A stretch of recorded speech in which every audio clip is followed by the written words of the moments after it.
Welcome to Pirate Living Podcast. We're your hosts, Karan and Kristen. On this podcast, we are highlighting ordinary people living extraordinary lives. These are pirates who take small, bold actions daily to create social change. Pirate life is all about rebelling and breaking the rules for good. Creating lasting social change starts by first breaking our inner rules. After all, the hardest rules to break are your own. The pirates we highlight have dedicated themselves to creating good trouble. Today, we are chatting with Ramesh Satguru, a pirate through and through. He's an investor, advisor, and entrepreneur, both personally and for his company, Assemble Talent. Ramesh began his pirate journey when he participated in the Uncertainty Project led by Sam Conniff of Be More Pirate and Katherine Templar Lewis. He is currently part of many pirate projects and is growing a pirate network. One particular project he is working on is a breathwork project called Breathpod.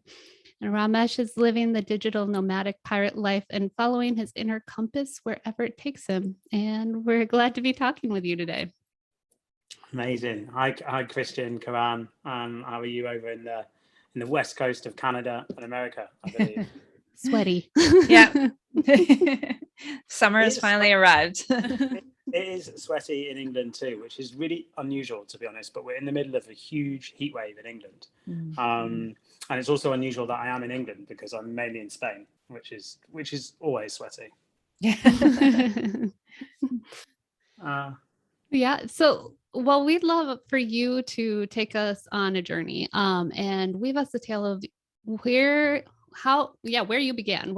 What started you on your pirate journey to bring you to where you are today?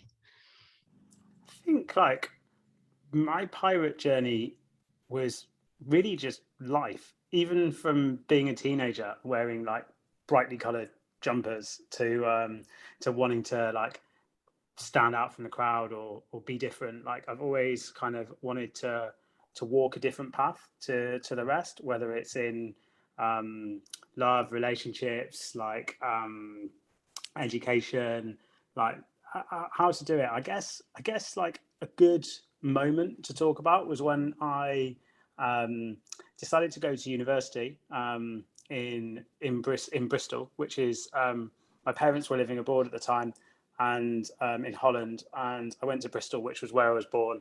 So I went to love it, and I went to study there, and I did about a term studying, and I realized that actually what I wanted to do was not study and to bring people together, and I started to put together events. We ended up co-founding a nightclub and a festival, and these were like extremely pirate years for me, telling my parents that like I'm now not going to do chemistry at university and I'm going to go and be completely rogue, like still wearing the bright color jumpers, the long hair, the long beards, like just out and about, getting to know everyone and living that sort of life of just, I guess you're on the seas from event to event. I used to put on, I don't know, in student term time, maybe 40, 50, 60 events over 12 weeks.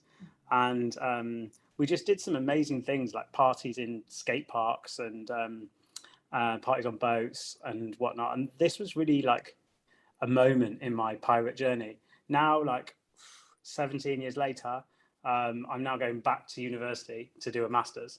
And I've been through like 17 years of business and learning and doing things my own way. I guess even from that time in 2004, I essentially just have never really had a job.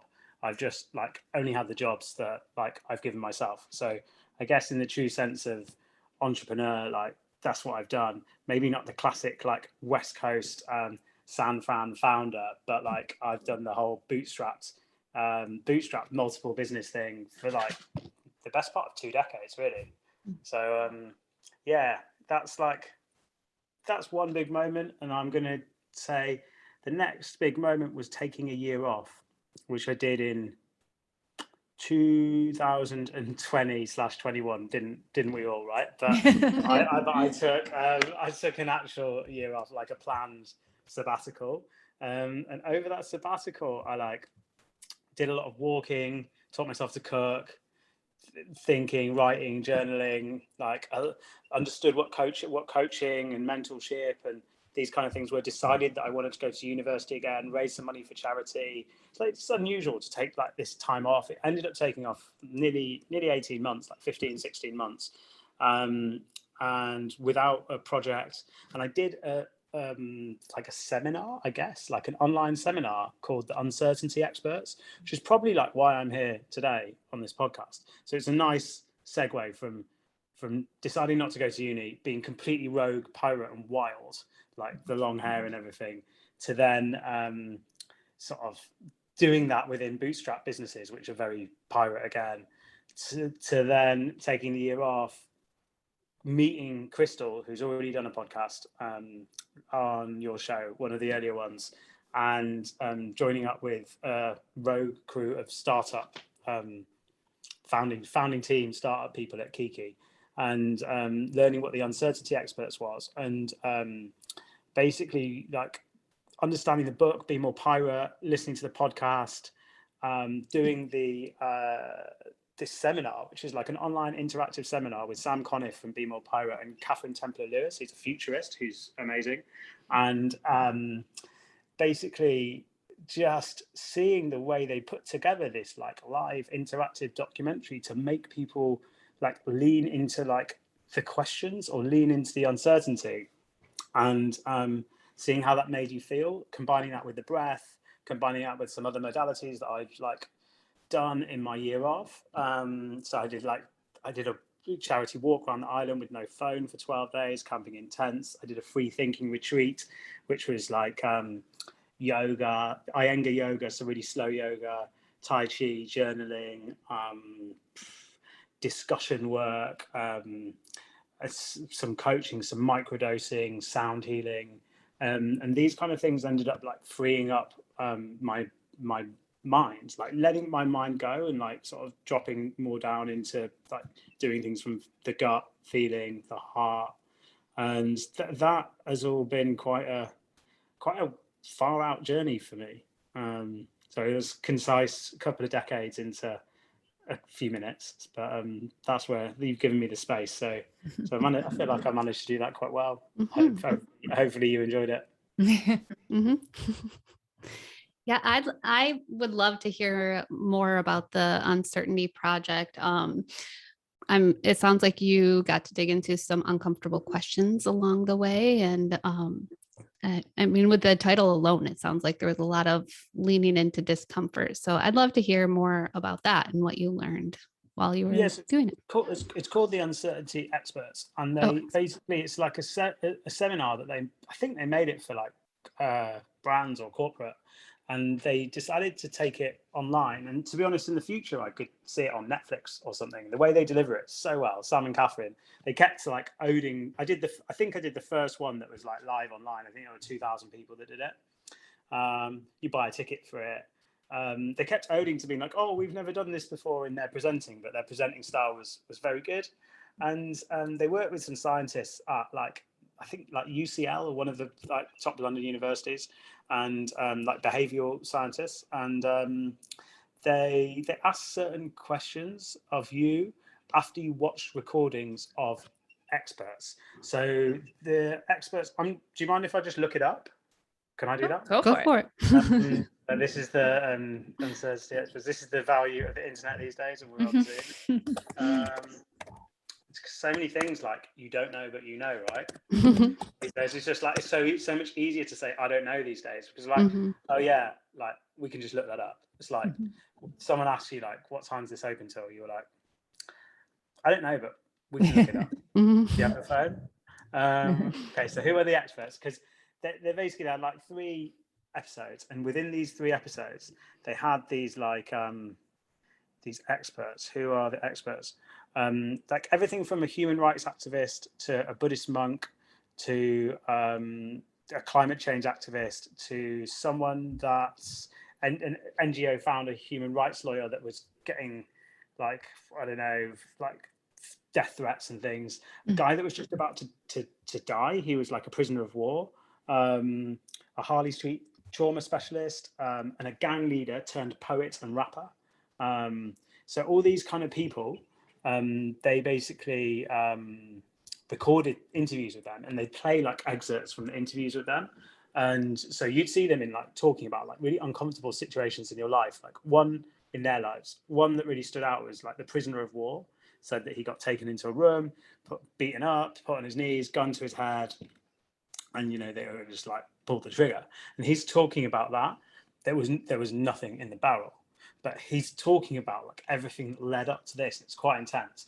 And then they ask you certain questions afterwards. And while they ask you the questions, because it's live, you then have like a little form, like an interactive form to fill out. Be like, how did you feel? Like, what did that make you feel? Like, where are you now with this thing? And then they'll ask you some other questions.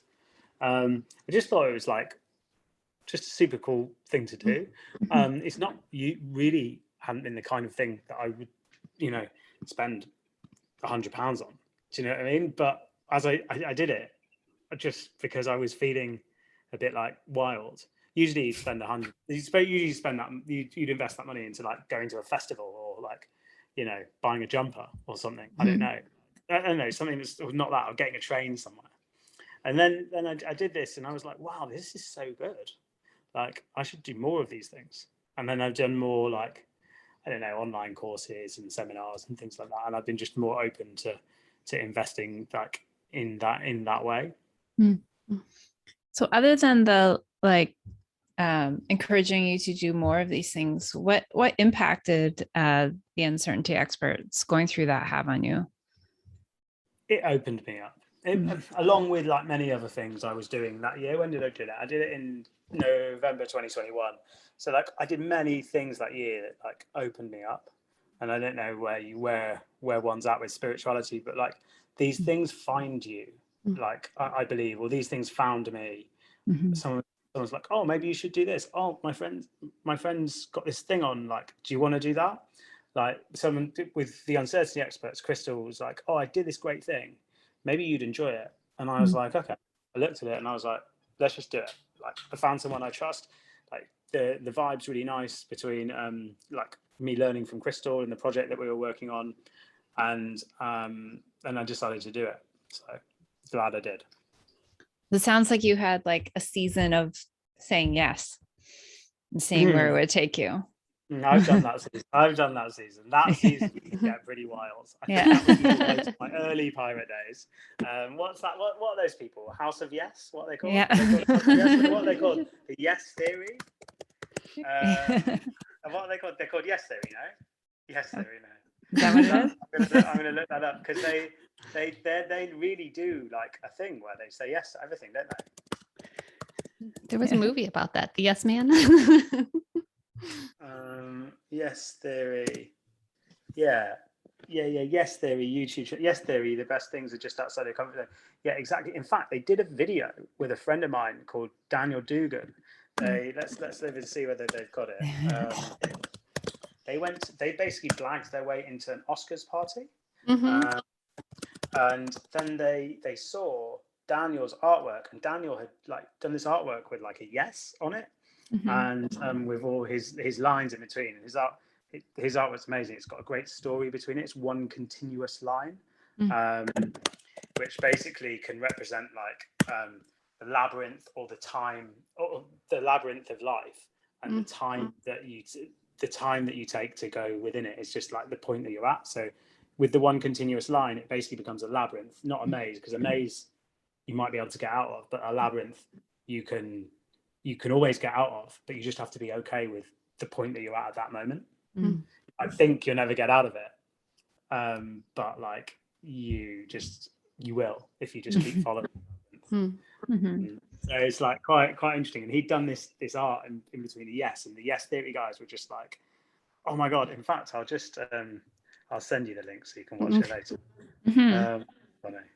But yeah, I like the yes vibe. It can get funny. Yeah. See where it takes you.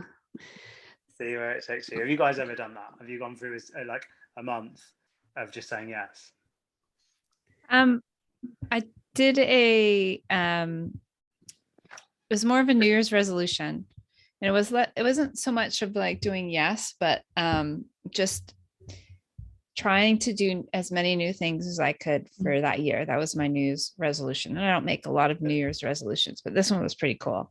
So yeah, so that's just what we did. We just tried new things and see what we like. We took archery lessons, we went horseback riding, we traveled to new places, and it was a great year. It was a lot of fun just having these new experiences and seeing what you liked, what you don't like. Yeah, I love that. Like, because sometimes you can get stuck like in the hamster wheel. I think in those years that I was describing, I got quite good at like some things. I used to work in electronic music, and I had an agency. We managed some DJs, and like there's a circuit. You play Coachella, you play Glastonbury, you go to Ibiza for the summer. You come back out, you do the Amsterdam dance event, and you got this circuit, and you end up on the circuit for like a long time. And maybe I was a bit more, less grown up then. And someone asked me what my hobbies were, and I just went,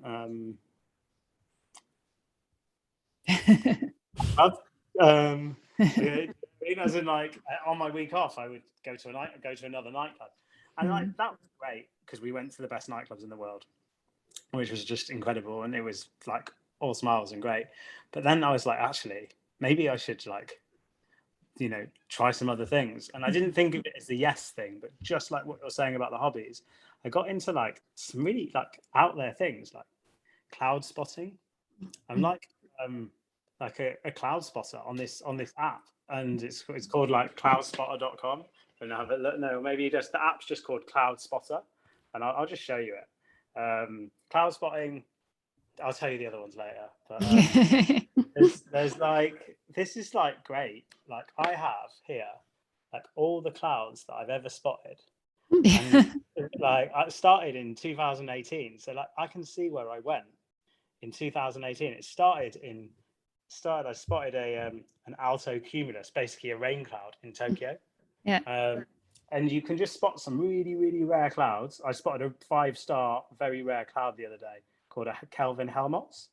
So I was just like very, very happy with this. But I don't know if you can see it on the screen, but there's these little surf waves on the cloud. And I've learned about clouds, and I've learned like the words that connect the strato and the cumulus and the cirrus, how they derive from Latin. And like, that's been an awesome journey. I mean, I've been on it for like 4 years now, and I'm still like getting a bit more into the Cloud Appreciation Society and this kind of stuff. And I got into tea. The guy that I met just after the pandemic was like, "Oh, I've got this really nice tea," and I was like, "Well, tell me, tell me about this." And he took me to this tea shop in Barcelona, which is where I was living, and I realized there's a huge like tea culture of like these like specialist tea shops. They're like, "Oh yeah, man, do you know like Antonio from Barcelona from Kaj Chai?" And then they're like, "Oh, do you know like Dimitri from Paris or Moritz from Hamburg?" And I was just like, what's going on here? I realized there were different. I didn't know all this stuff, but you're like, there are different pots for all the different types of tea and different like instruments to drink them from, cups, but like different for the matcha, different for the pu'er, different for the oolong, different for the green, different steeping times. I didn't even think I knew what steeping was before then. But then now I have a kettle that boils at different temperatures, and I have all the pots. And like I understand when someone wants to serve me a pu'er, like only have it if you've got a lot of the day left because it's going to keep you awake.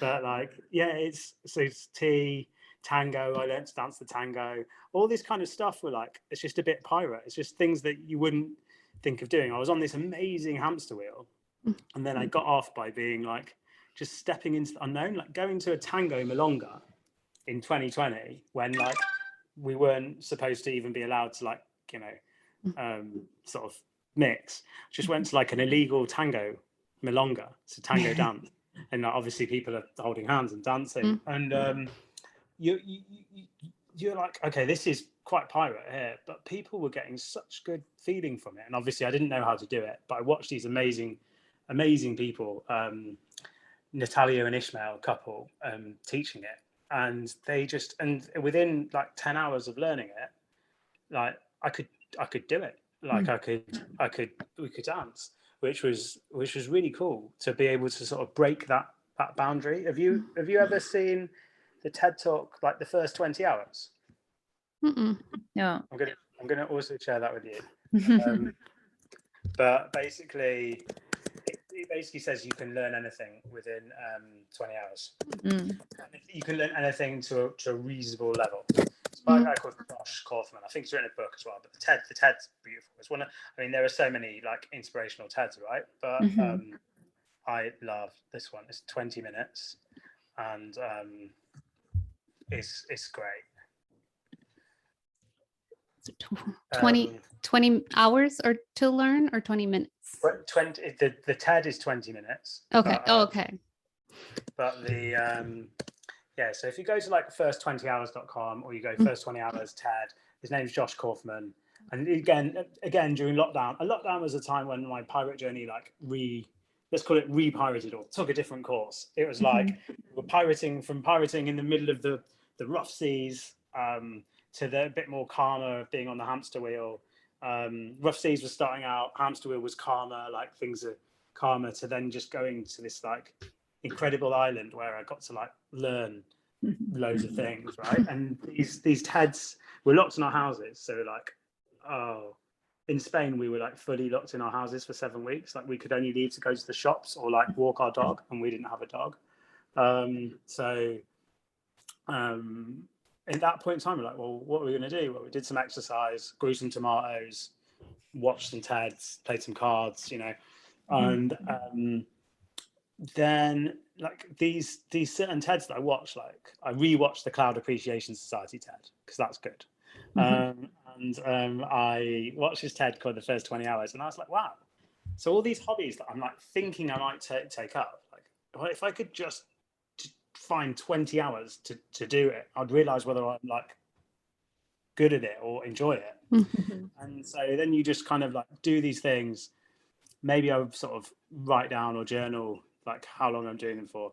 He basically says if you can take out the barriers to learning, and you can choose how you learn, and then spend 20 hours on doing just that. So that's like 45 minutes a day for a month, or it's like 3 hours a week for 8 weeks, something like that. Like something that you can find the time to, whether it's playing the piano or learning a new language or doing it. So I did it with like a few things, and you just find out whether you enjoy it enough, and you become like good at it enough that you can tell someone that you're doing it. And it's that repeated action of doing that in a short-ish space of time, like 1 to 3 months, that you can basically go like, oh, I'm learning Portuguese, and I guess once you do those 20 hours, you then have to see whether you want to go to like 40, 100. Some of them I've done for 20 hours, and then I've been like, okay, I'm okay with that.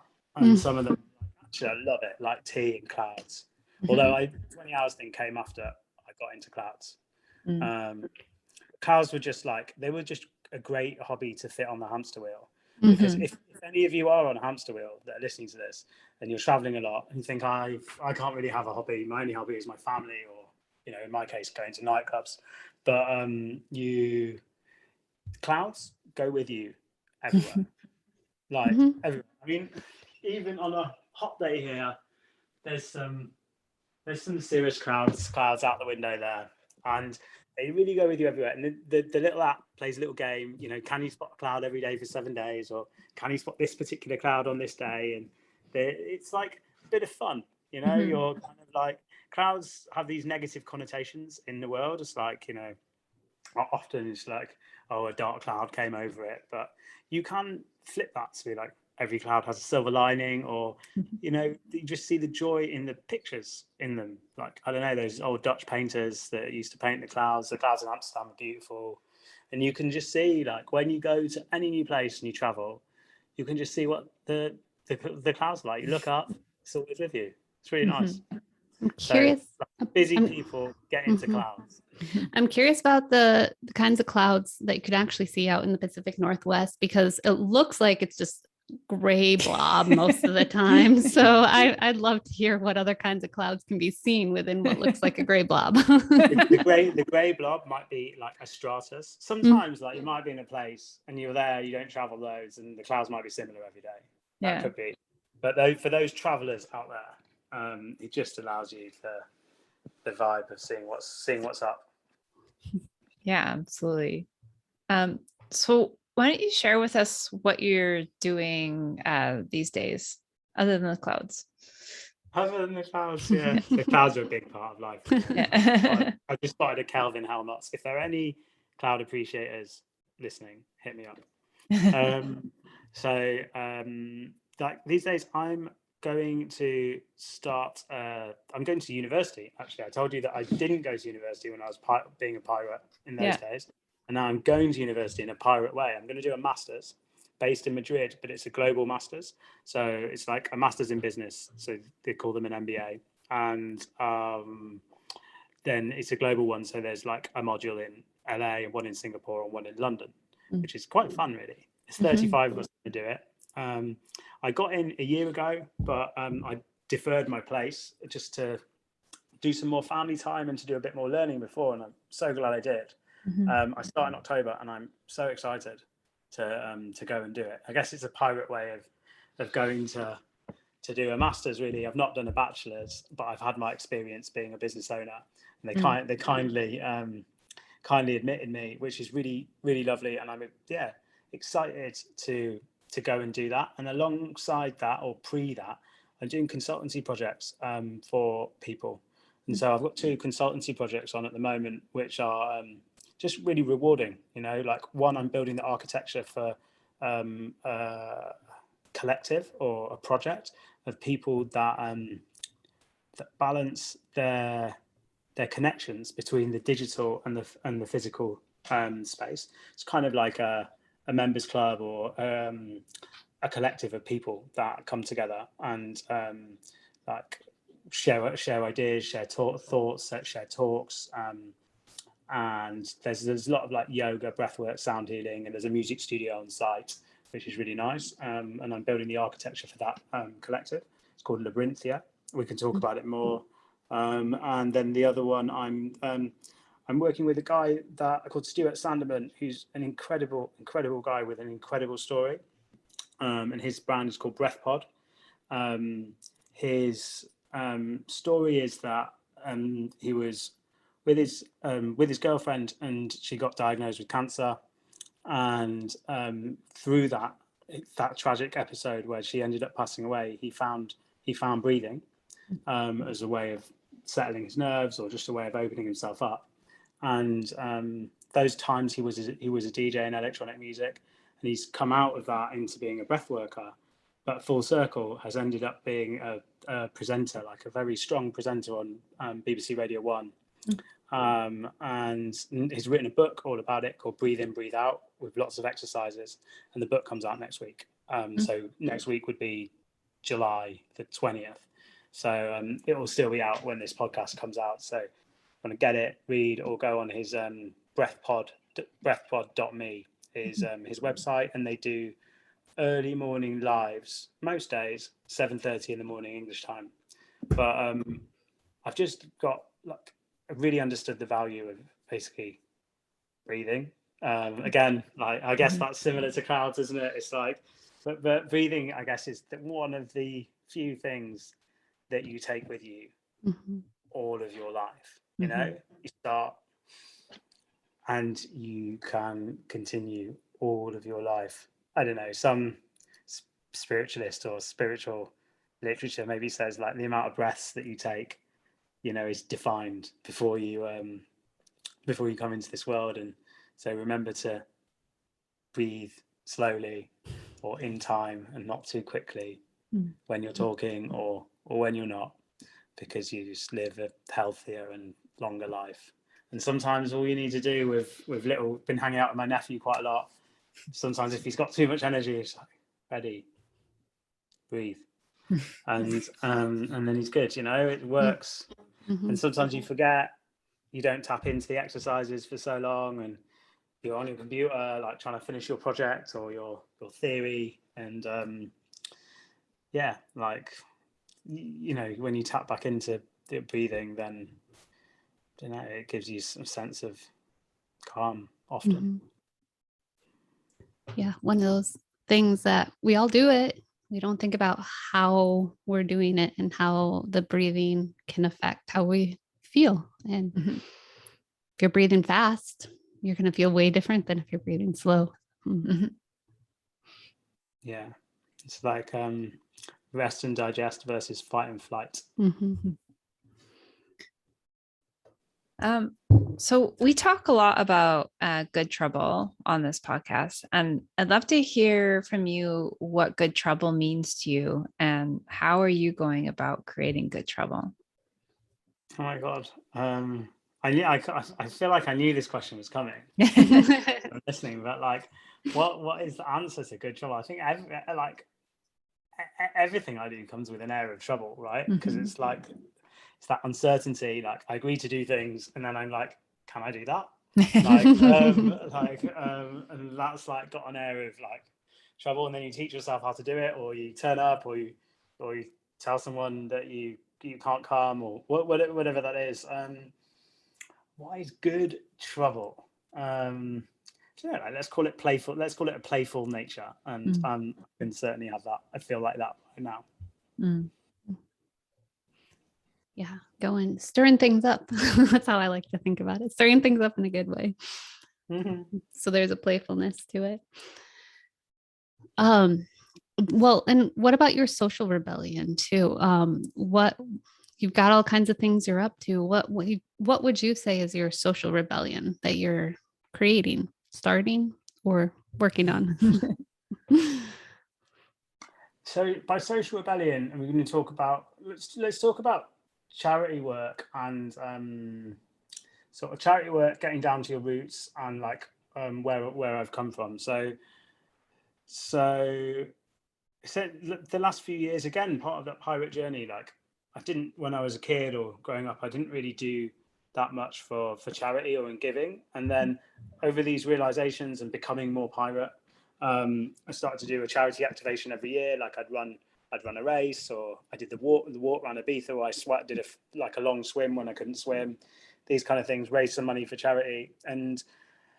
But now I raise some money for different charities, like one that help people dig wells, one for a friend of mine whose son passed away, one for forestry, and now I'm actually going to do a project. I wouldn't call it necessarily social rebellion, but it's part of like an ongoing rebellion in the country where I'm originally from, where my ancestors are from. And again, like I ended up in Sri Lanka, which is an island south of India, like the pearl in the Indian Ocean. And I ended up there this year in March. And the reason why I took 18 months out rather than 12 was because I went to look after my dad, who passed away in February. And he passed away in Sri Lanka as part of his story. And he was from there, he was born there, but I was not born there. And I wasn't brought up Sri Lankan, really. I was brought up English. You can tell by my accent. And I witnessed like the complete breakdown of this country. Like while I was there, so I got there for the funeral, but while I was there, like the power cuts started, the diesel shortages started, the petrol shortage was talked about, the food shortage was talked about. And so now I'm like bringing awareness to this with people in conversations, but I'm also getting together and starting a project to give meals to people in the south of Sri Lanka. But it can get bigger. At the moment, we're going to give meals to people in Ahangama with a chap called Ravi Bandaranayaka. Like there's a rebellion going on there in that country because the country's not been well managed, and there's a lot of like tough things happening there. So if I can go back out there, I'm going to go back out there, even though it's like not as a tourist, but to help. And if I can I will raise some money. I have raised some money to help, basically. So yeah, that's my social rebellion. Yeah, I mean, just seeing on the news here about what's going on in Sri Lanka, and that the protesters stormed the presidential palace, right? And then news this morning about how he's now fled the country. So there's definitely a lot of unrest happening in that country for sure. Oh my God, it's wild because it gives you such an insight, because the country's like, I guess, only like 20 million people roughly, and 6 million of them, 7 million live in Colombo. Like, it's interesting because a lot of them kind of know each other, and they're all telling stories about like, how it's got this way, or who's taken what, and like how the corruption works, or these kind of things. And you're like, wow, like that's how it's worked there, like, and that's how it's like fallen apart. And it's fallen apart in so dramatically. It's affected like so many people, and the people who are at the sort of the start of the food chain are probably getting the most affected, but everyone's getting affected day to day anyway. I'm curious from another aspect too. Karan and I we're both ancestral healing coaches. And so you went back to like where your ancestors have been. Was there anything that you noticed, or anything that came up for you while you were visiting, especially being there at your dad's death as well? Just curious on if there was anything you noticed there. Oh my God, I did. I wasn't aware of that actually. That you're ancestral healing coaches. Like that's super cool. I'm into that. Lots of stuff came up. And even now, I'm receiving some coaching at the moment actually. And like the last session that I did in person was, we went back to like some ancestral things, which are like just quite powerful, like really, really powerful. And like, because I wasn't brought up as Sri Lankan, I just didn't really identify with it until quite recently. Because when my dad passed in Sri Lanka, it's probably like the purpose was for me to be there, and I ended up staying a month, which was longer. I didn't know how long I would stay when I got the plane out, but and I hadn't been in 20 years. So I hadn't been since I was a child, basically, or like a teenager. And I ended up going to the place where my dad was born, which was in the north. That was really hard to get to before, and they'd had like a civil war there. And I did his ashes on the third. There's a tradition in Hinduism where you do the ashes on the 31st day. So you keep hold of the ashes, or you don't take them to a house. You leave them in the crematorium and pick them up. I picked them up and took them on the bus up the country, like all the way up the country. And I did the ashes, and like I learned where my grandfather and his fathers grew up, and I went there. It was really powerful. I did it all on my own. And like there's definitely, I believe, parts of everyone that are connected to their ancestors, and that could go back like for however long. Like I don't know, it depends who's listening to the podcast, right? But it's like some people are into that, some people are not. Like I've sort of opened myself up more than enough to be very into it. I think the most people that listen to our podcast probably are at least a little bit into it. Yeah. So we're in. So no, like that ancestral stuff. There was a book that got recommended to me recently. You'll probably know it. It's probably a classic one. That's The Way It Is, or no? I'd have to look it up, but I'd have to go into my phone to look it up. But it was like an ancestral healing book. And yeah, I just think there's like, I don't know. I think when you work out, or you go deeper into like what that is in you, then that can set you free to be like limitless, like geographically, freedom, financially, like however you feel. Yeah, we carry so many stories and traumas that aren't our own. So when we get to learn to release them and give them back to the rightful owners and not carry them through it onto our lives, like you said, it can be really freeing. Yeah. Yeah, There's that's it. It's the knowing which ones, we're knowing which traumas are like ours and which ones like are just not. Like, don't worry about that. Mhm. Don't move on. Yeah, there's a book, It Didn't Start With You, which is a good That was like it. okay. That That was that one's a great I knew it was a introduction. classic one. It was a Yeah. classic one. It didn't start with you. Mm-hmm. Yeah, I got sent it like a couple of days ago. So it's interesting. Like the ancestral stuff is only something that's come up for me really recently. So it's interesting that we're here today. Mm-hmm.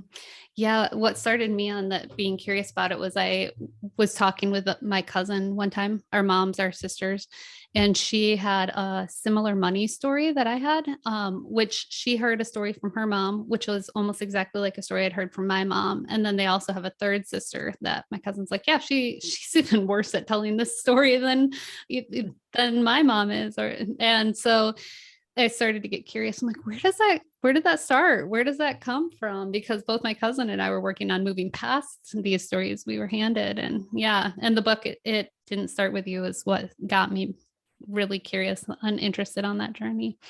Because the world's whatever you believe it is, right? Mm-hmm. Like it is. So and so you can say what you believe you want to be, or what you want the world to be in this expansive world and completely geographically, financially free, or whatever. You're just living your best life. You can say that as much as you want, but unless you also feel it, and then deeper, unless your like soul believes it, where you can just say, I want the Ferrari or whatever, not the Ferrari. I want to go to Burning Man, but you'll never go. Do you know what I mean? It's like, but if you believe that you can go, you'll turn up and the ticket will find you. Mm-hmm. Do you know what I mean? That's kind of, yeah. I don't know. Like you can go anywhere you want. Mm-hmm. Come to my festival. There we go. It's funny that you talk about where's your festival? It's Southern Oregon, where my husband and I are. It's funny that you're talking about being events. You've done events in the past, because my husband and I just last year started getting into the idea of like, why don't we just try starting a thing of our own? And since then he's picked up DJing, and we're doing our second. It's small. We're keeping it to 40 people, but we're trying out some events planning over here. Oh, very nice. That's amazing. But I've actually, do you know what's really, really interesting is I've watched some things, like you look at them and they weren't started as really commercial ventures, but turn into like incredible festivals, like the best things that are going. There's a party in a little island called Anglesey off the coast of Wales, and it just like isn't it? And 10 years on, it's like amazing. And or there's a thing called Meadows in the Mountains in Bulgaria. I see the videos from there. Like and I remember when they all started, and they started with like a few hundred people, going to that thing. Like, oh, who's going to go to a festival in Bulgaria? Well, it's on Damien's land. Like, they do it, and now there are like thousands of people there, sort of dancing as the sun comes up. Yeah, I think Burning Man was 35 people on a beach for the first one. So yeah, exactly. I mean, now what is it? Burning Man, 50, 60,000 people. A lot. I just went to Glastonbury, which was just incredible. It's 52 years since the start of Glastonbury. I've been every year since I started going, which was like 2007. So that's like 180,000 people. But I'm proper. I feel proper connected to the field of dreams. But it's just like pretty special. Yeah. So, well, we want to know, what you're up to, and where can our listeners find out more about you? So what are you most excited about what you're up to now currently? And then where can people find you? Where you can find me is you can find me on Twitter or LinkedIn. Twitter is Satguru Ramesh, and LinkedIn is /Ramesh Satguru. There, I just kind of like did away with like in Facebook, Instagram. I occasionally go on Instagram because I think like, I don't know, I deleted it once, and then I just realized you have to contact people on it, and there's some good inspiration. There's some good inspiration too. But then I went out with Twitter, and I was just like, I'm having a ball on it. So again, like when I was in the hamster wheel, I didn't really use social media much. I'm loving LinkedIn too. They're cool. And for any of you like sort of weekend athletes out there, I do quite like Strava as well. But it's just my name at Strava. But that's actually really good. I listened to a podcast with the founder of Strava recently. It was incredible. He did Diary of a CEO podcast, and it's just like they made this thing where people connect with each other and have the social connection around doing the exercise. And I'm in like a group of people that are trying to run to 1,000 kilometers, and you can just you if I wasn't in that group, I wouldn't be as consistent with my running as I am. And now I'm like, consistency trumps perfection, and I'm posting that on Twitter, and this whole kind of like social connection with people is actually just like better than I thought it was. I think I was a bit cynical about social media 10 years ago, even 5 years ago, maybe even 2 years ago. But now I like it. So I just think it's part of life now. So yeah.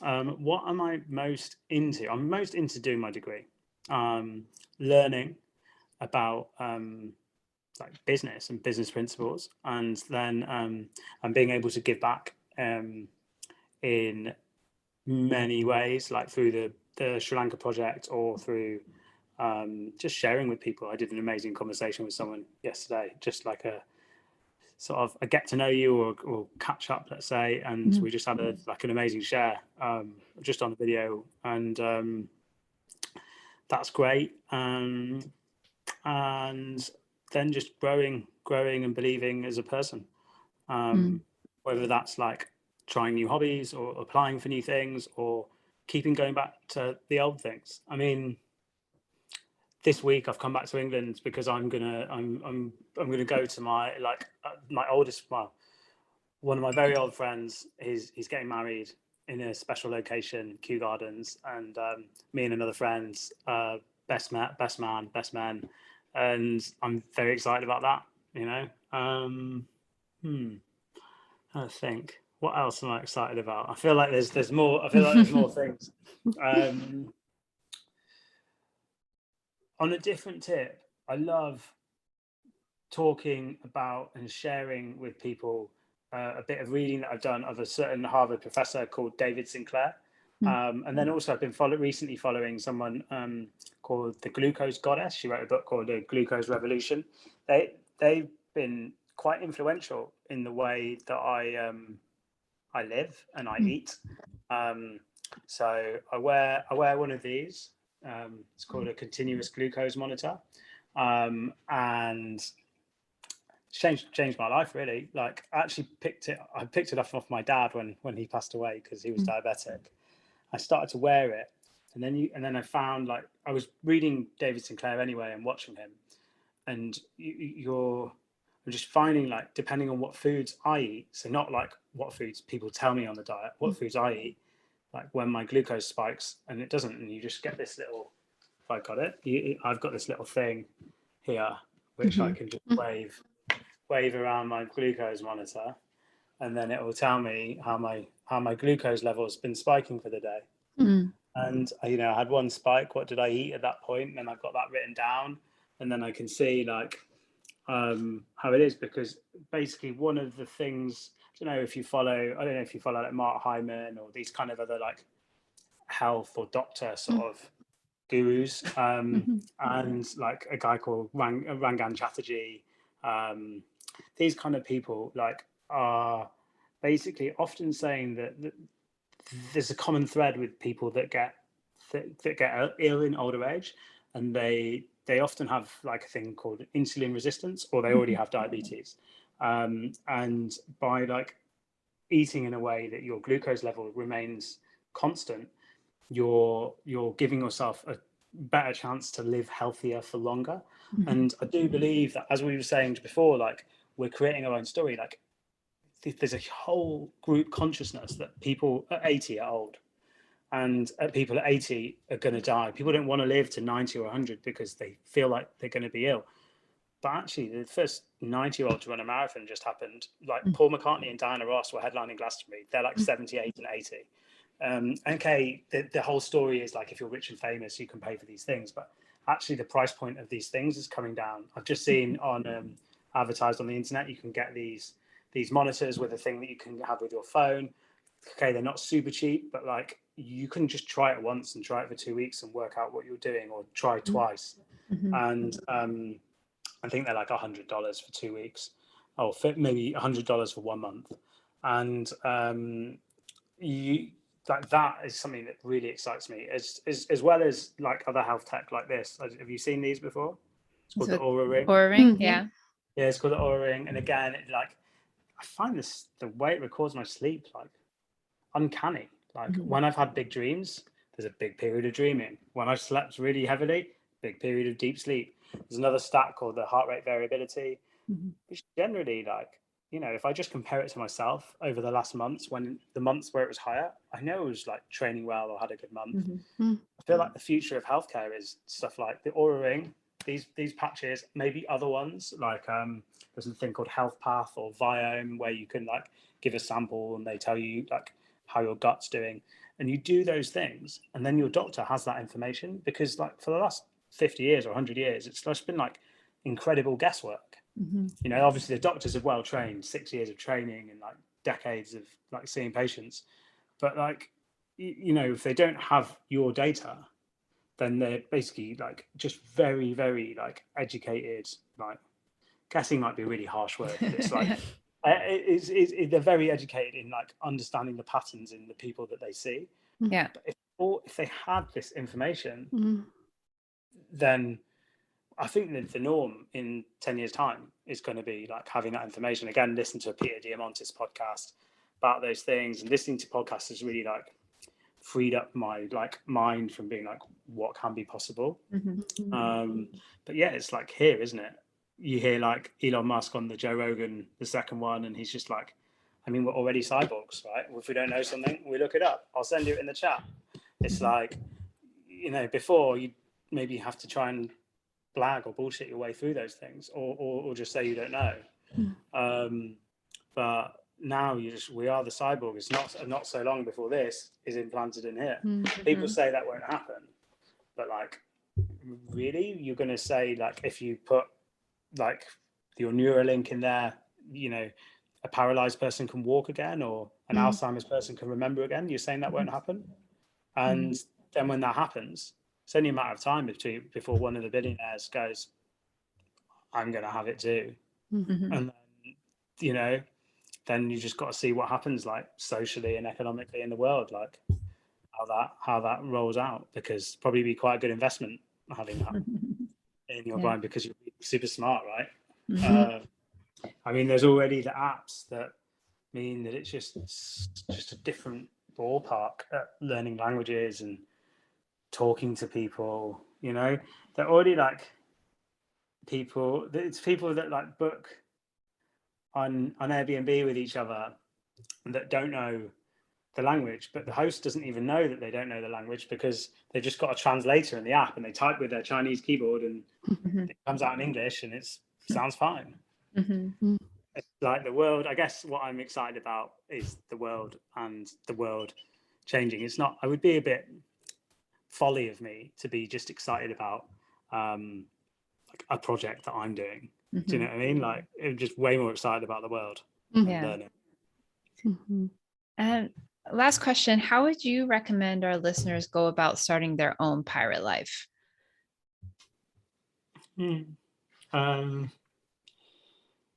Wow. It's again, and I feel like I knew about this one. Small steps. Anything you feel like you can't do now, just do a little bit and keep consistent with that little bit. Great story that James Clear tells is he once coached someone that was trying to lose some weight, and they just couldn't create the time to go to the gym. But he got them to make a tick on their list if they put their gym kit on, or if they did one sit-up, or if they put their gym kit on and just got to the gym, and they just had to get the tick 6 out of 7 days a week, or 7 out of 7. And they were doing that for 4 months, before they even started lifting any weights or doing exercises in the gym. But because they'd created the time to put their gym kit on, and they'd created the time and did that consistently, they got into a headspace where they believed that they could do that. And they got in the gym, they started losing the weight. So if anything you think you can't do, just keep doing a little bit of every day. Yeah, that's some great advice. Thank you. Yeah, start and keep going. Yeah, it's the doing the little bit. When you don't really want to do it, just do a little bit. Yeah, thank you for talking with us today. We learned so much from you. I'd love to learn more about the clouds now. Yeah. Oh God, I'll send you the cloud, Ted. That is an incredible one. Yeah, awesome. Yeah, thank you so much. It's been such a joy having you on our show, and yeah, we look forward to keeping connected with you in the future. Yeah, really, really nice to connect. That's so nice. Cool, thank you.